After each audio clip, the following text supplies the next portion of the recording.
Hi, my name is Jana, and in this video, I'm going to show you how you can ask for feedback after receiving a job rejection. And I talked about this in my previous videos.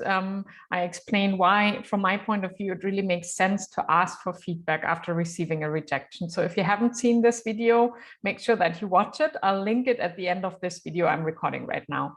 But yeah, let's get back to the topic. So receiving a rejection is never really nice, right? But as I said, it can be a good move to ask for feedback. And today I want to show you what you can actually write in your email so that it sounds quite polite, and what other things you have to look out for. And for that, I'll show my screen. I'll share my screen with you. I've already prepared for this a bit. So right now you will see that I've already opened a new mail window. So in most of the cases, you can just hit the reply button, right? And make sure that there's a clear reference to your application. So in this case, maybe a job ID or something else. Then sometimes you will receive an automatic rejection mail, because a lot of companies use a kind of HR tool or some kind of system that sends out automatic rejection mails after having decided for a specific candidate. So if that's the case, you may not know of the name of the person that you'll be in touch with. So what you can do in that case would be to just write something like, "Dear hiring manager." That's how I would probably go about it. If you have the name of the person, you can, of course, also address it directly to the person. That's even nicer. And in many cases, probably if you've gone for an interview, you have a personal point of contact, right? Then after that, I would write something like, "Yeah, I'm really sorry to hear that you have decided in favor of another candidate."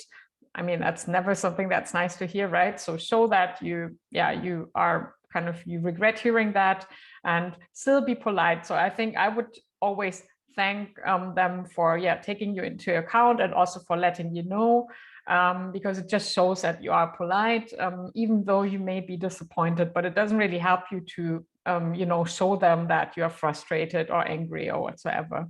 And then I would ask for feedback in a kind of polite manner. So you could ask, would it be possible for you to give me a brief feedback on the reasons for your decision, and then tell them why you want this feedback, because a lot of companies are scared of getting into trouble because of discrimination charges or other things. So that's also why sometimes they don't send a reply.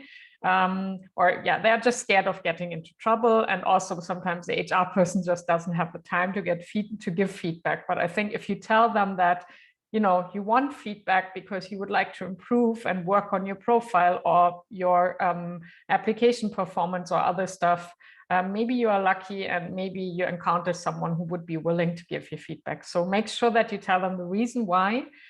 Because I think it also shows your motivation, and that's what you want to show, right? You never know. Maybe they have an interesting job opening coming up in the future, and maybe they'll take you into account. So I think the style of email and the style of writing also leaves an impression. It's probably how they will remember you, and you want to show that you are really professional. You can also deal with things that are not making you that happy, and that you can still stay polite and communicate in a professional manner. So that's the main objective of sending this email, apart from a learning opportunity of getting feedback, right?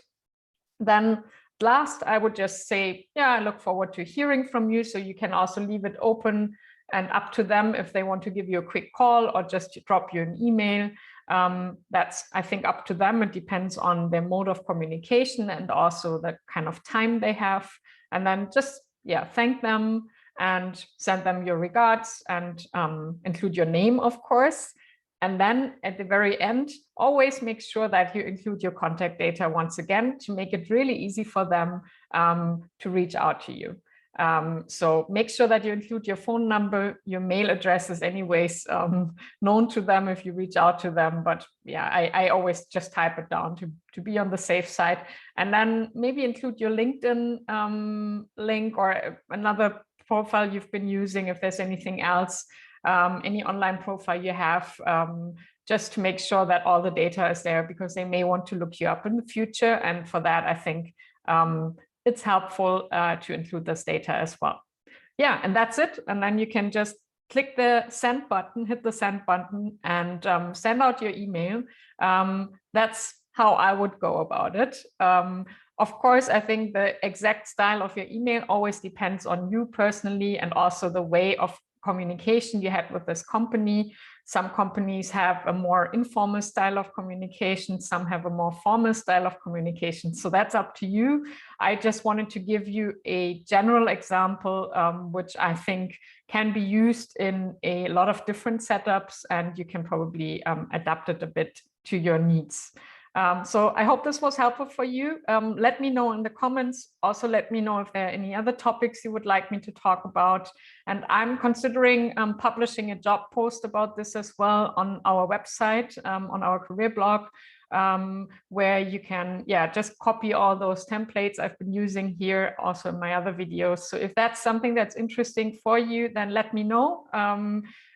Because I always try to generate the kind of content that's most relevant for you. And then I'll make sure that we publish a blog post soon on this topic as well.